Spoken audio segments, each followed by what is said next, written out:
कैसे हैं आप सभी? आशा करता हूँ कि आप सब बहुत अच्छे होंगे और पिछले वीडियो को देख कर आ रहे होंगे, क्योंकि वो वीडियो आपके डी फार्मा एग्ज़ाम में शायद आपकी सहायता ना दे, लेकिन आपके जीवन में, आपके करियर में और DPE यानी diploma in pharmacy exit exam जब आप देने जाएँ तो बहुत फ़ायदा दे। प्लस जो लोग डिप्लोमा होल्डर्स नहीं होंगे या जो डिप्लोमा नहीं पढ़ रहे होंगे, उसके बाद भी interesting drugs on human body series देख रहे होंगे, उनके लिए बड़े काम का होगा, क्योंकि उन्हें पहले ऐसी ऐसी बीमारियों के बारे में पता लगा होगा कि वो सब कुछ अलग अलग हैं, हर स्टेज का पर्सन अलग है, जिसे हम मेंटल नहीं कह सकते, उसे मेंटल वाली ड्रग से ट्रीट नहीं कर सकते। केमिस्ट्री की बात चल रही है, टॉपिक है CNS वाली ड्रग। CNS माने सेंट्रल नर्वस सिस्टम, दिमाग से खेल रहे हैं हम और जादुई तरीके से ठीक कर रहे हैं। लाइक कोई पागल हो और वो हाइपर एक्टिव हो और उस समय ऐसा लगता है कि भाई क्या हो गया, और उसको कोई एक छोटा सा टैबलेट दी जाए जो उसको विदिन सेकंड ठीक कर दे, तो ये तो जादू हुआ ना। तो उसी जादू की चर्चा कर रहे हैं, और जादू करने वाले एजेंट्स का क्लासिफिकेशन हम पढ़ के आ रहे हैं, क्योंकि क्लासिफिकेशन आपको पढ़ना है। आपके सिलेबस के हिसाब से क्या क्या पढ़ना है वो सब कुछ आपको दिखा चुका हूँ शायद, और कौन कौन सी ड्रग्स हैं जिनका स्ट्रक्चर पढ़ना है। सबसे बड़ी चीज़ वो जो जानवर क्या बोलते हैं, कीड़े मकोड़ों जैसा स्ट्रक्चर जो ये सामने आपके बना भी हुआ है, क्लोरप्रोमाज़ाइन हाइड्रोक्लोराइड। जिन पे स्टार लगा हुआ है उन API का स्ट्रक्चर आपसे पूछा जाएगा, बाकी के यूजेज, स्टोरेज, ये सब आपको पूछे जाएंगे। तो क्लोरप्रोमाज़ाइन हाइड्रोक्लोराइड का स्ट्रक्चर आपके सामने है। ये पहले तो आप 3 रिंग याद करिए। तो भैया 3 रिंग हैं, बेंजीन रिंग, 6 स्ट्रक्चर हैं उसमें कार्बन के। लास्ट वाले एटम से क्लोरीन ऐड है, और सल्फ़र और क्या बोलते हैं, नाइट्रोजन है।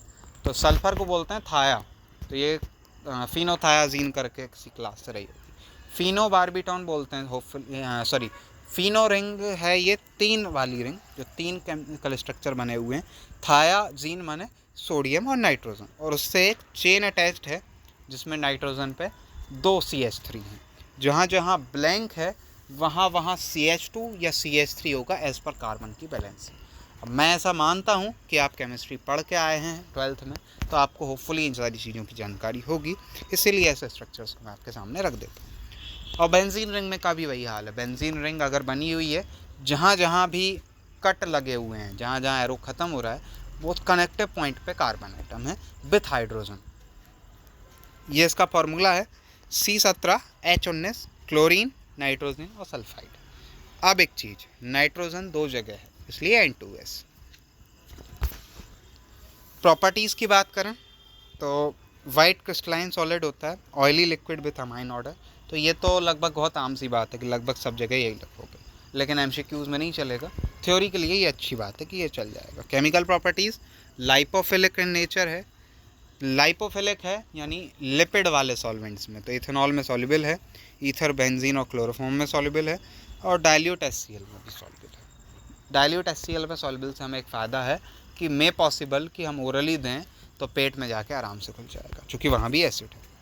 यूजेस की बात करें तो जितने डिसऑर्डर्स अब मैंने पिछले वीडियोस में आपको पढ़ाए थे वो यहाँ काम आएंगे। स्पेसिफिकली कभी ऐसा फ्री हिट मिला आपको कि एक लॉन्ग क्वेश्चन में आपको ऐसा पूछ लिया, तो अब लॉन्ग क्वेश्चन में आपको काफ़ी लिखा हुआ दिखाना पड़ेगा। तो वो लिखा हुआ आप कैसे दिखा सकते हैं, वो दबाव आप ऐसे बना सकते हैं कि उन सारे का नाम अलग अलग पॉइंट में यूजेस में लिख दीजिए। It can be use to treat schizophrenia, it can be use to treat manic disorders, it can be use to treat depression, it can be use to treat क्या बोलते थे वो, कौन सा ड्रामा था किसी को देख के जिसमें हम बीमार हो जाते थे, तो नाम मुझे भी याद नहीं आ रहा, लेकिन फिर भी हमने एक पॉइंट वो लिख दिया। फिर कुछ एक्स्ट्रा पॉइंट, चूँकि ये नर्वस सिस्टम पे ड्रग्स काम करती हैं, तो कुछ अलग चीज़ों को भी ट्रीट करने के लिए काम करती हैं। अभी अगर आप ओकेजनली देखते होंगे पेशेंट्स को, तो नोज़िया और वॉमिटिंग में कौन सी ड्रग देते हैं।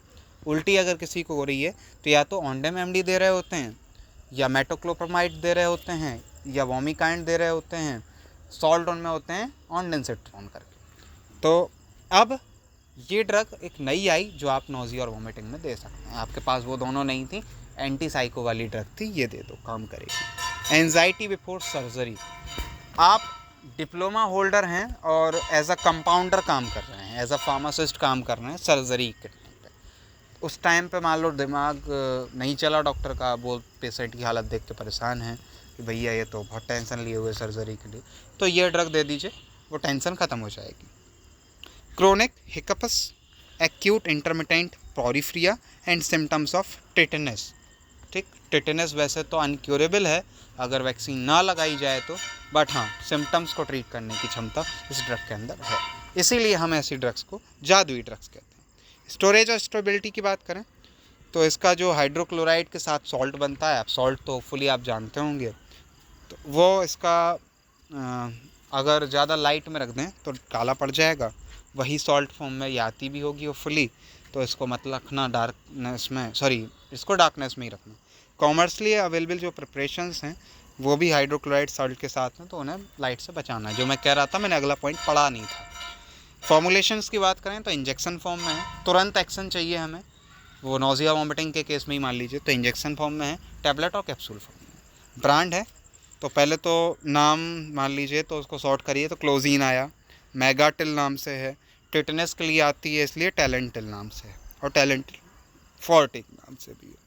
इनिशियली इसका डोज 25 mg है, जो कि बढ़ के 75 mg तक चला जाता है अगर बेड टाइम है तो, और डेली अमाउंट जो है वो 25 mg एक इफेक्टिव मेंटेनेंस डोज है। मतलब आप अगर स्टार्ट कर रहे हैं तो 25 mg से ही स्टार्ट करें, और मेडिकल स्टोर अगर आप खोलेंगे तो ये याद रखें कोई नया अगर आया है तो उसको 25 mg ही दें, साइड इफ़ेक्ट्स उसे बचाएं। अगला था वो हेलोपेरिडॉल। उसका ये भयानक सा स्ट्रक्चर आपके सामने, चूँकि ये उन स्पेसिफिक क्लास में नहीं था, अगर आपको पिछला क्लासिफिकेशन याद हो तो ये एटिपिकल एंटीसाइकोटिक्स में था, तो उनसे बिल्कुल हटा हुआ स्ट्रक्चर है। इसको आप देखिए कैसे याद करेंगे, आई डोंट नो, क्योंकि स्ट्रक्चर्स की तो अब तक मुझे कोई ट्रिक नहीं सिखा पाया, एंड होपफुली मैं भी आपको नहीं सिखा पा रहा हूँ।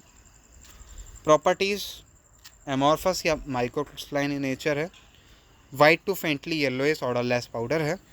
ये एरोमेटिक डेरिवेटिव है, एरोमा होती है इसमें, तो it shows low solubility in water and freely soluble in chloroform.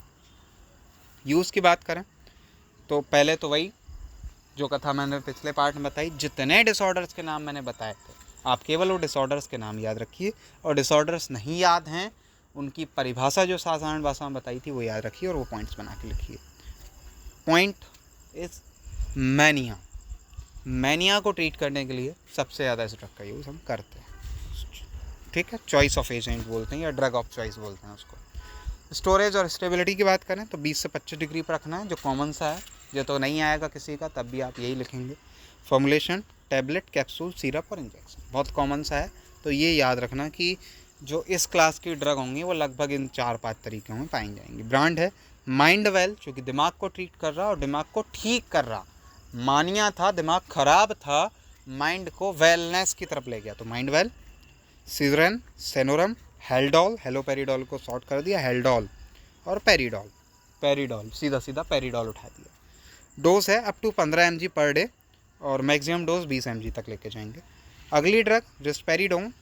Structure, chemical name तो होपफुली नहीं पूछा जाएगा, स्ट्रक्चर आपके सामने है, और आई डोंट नो इसे कैसे याद करना है, मुझे भी नहीं पता अभी, लेकिन हाँ आप स्ट्रक्चर गलत भी बनाएंगे, यूजेस सही भी लिखेंगे तो मे पॉसिबल आपको आधे नंबर मिले।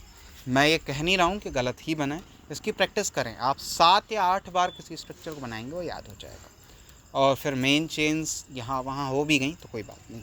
प्रॉपर्टीज़ देख लीजिए, बिल्कुल क्लियरली वही हैं, चूँकि ज़्यादातर जो ड्रग्स हैं, एक छोटी सी प्रॉपर्टी, केमिकल प्रॉपर्टी याद करने का तरीका बताता हूँ। ज़्यादातर जो ड्रग्स हैं उन्हें CNS पे काम करना, माइंड पे काम करना। माइंड में एक ब्लड ब्रेन बैरियर होता है, इसीलिए वो इतनी भूमिका डालता हूँ। मैंने एक लेक्चर फ्री बनाया आपके लिए, उसमें केमिस्ट्री का कुछ ज़्यादा नहीं था, केवल क्लासिफिकेशन था, तो उसी भूमिका को डालने के लिए फिर से ब्लड ब्रेन बैरियर जो होता वो केवल लिपिड सॉल्युबल, केवल ऑयल सॉल्युबल आर्टिकल को ही अंदर आने देता है। तो हमारी जो ड्रग होगी वो 99.99% लिपिड सॉल्युबल होगी और वाटर सॉल्युबल नहीं होगी। अगर लिपिड सॉल्युबल होगी तो यूजेस के लिए जितने वो सिंड्रोम्स पड़े थे वो, प्लस पार्किंसोनिज्म एक ऐड हुआ है इसमें। देखिए अब स्किज़ोफ्रेनिया भी आ गया, बाइपोलर डिसऑर्डर भी आ गया, और कुछ नए भी आ गए जिनके बारे में मैंने जानकारी नहीं की थी। फिर it also decrease the negative यानी withdrawal apathy as well as the positive यानी delusions, hallucination, symptoms of schizophrenia. तो स्किज़ोफ्रेनिया के केस में 2 तरह के इफेक्ट आते हैं, नेगेटिव या पॉजिटिव, जिनकी चर्चा भी मैं पिछले पार्ट में कर चुका हूँ होपफुली, उन दोनों को ट्रीट करने के लिए ये यूज़ आएगा। और जब आप ऐसे शब्द लिखेंगे और स्ट्रक्चर गलत भी होगा तब भी होपफुली आपको एग्जामिनर मार्क्स देके जाएगा। स्टोरेज 25 डिग्री से ज़्यादा नहीं, टैबलेट सॉल्यूशन इंजेक्शन फॉर्म में है। नाम था रेस्पेरिडोन, तो रेस्पेरिडल एम, सिनरेस, इस तरह की कुछ नाम से अवेलेबल है। और 106 mg पर डोज इसका डोज है, मिनिमम 1 और मैक्सिमम 6। अगली ड्रग्स सल्पिराइड, ये भी अलग तरह की ड्रग्स में ही थी, एटिपिकल एंटीसाइकोटिक्स में थी। तो ये इसका स्ट्रक्चर है, ज़्यादा हार्ड नहीं है होपफुली। तो लेकिन बात वही है मान लीजिए हार्ड, लेकिन कम से कम कह तो सकते हैं उम्मीद पे दुनिया कायम है, किसी बॉलीवुड मूवी का डायलॉग था। तो वही उम्मीद जगाइए, हो जाएगा, सबका होता है भाई। आप कितने सारे सीनियर्स पढ़े हुए हैं और बहुत लो पर्सन्स भी पढ़े हुए हैं। फिजिकली वही है, वाइट टू येलोइश पाउडर है, सॉलिड है, लेमन कलर का मान लीजिए या लेमन ऑर्डर का मान लीजिए। केमिकल प्रॉपर्टीज़ क्या होंगी, बहुत हल्का सा वाटर में सॉल्युबल होगा तो वरना पूरी तरह से लिपिड में सॉल्युबल, ऑयल फेज में सॉल्युबल। यूज़ की बात करें तो जितने पिछले में पढ़े थे वो सारे अब कुछ ऐड हो गए हैं। डिस्थीमिया ऐड हो गया, मेजर डिप्रेसिव, ये तो डिप्रेशन तो था पिछले पार्ट में, पैनिक डिसऑर्डर था पिछले पार्ट में होपफुली, और ये मोनोथेरेपी एंड एडजिंक्टिव नहीं, ये सारे के सारे लगभग पिछले वाले हैं। केवल डिस्थीमिया एक ऐड हो गया एक्स्ट्रा, तो वो इस पर फोकस रखिए कि डिस्थीमिया हर ड्रग का एक स्पेसिफिक यूज़ अलग है, उसको याद रखिए और बाकी सारे के सारे वही के वही।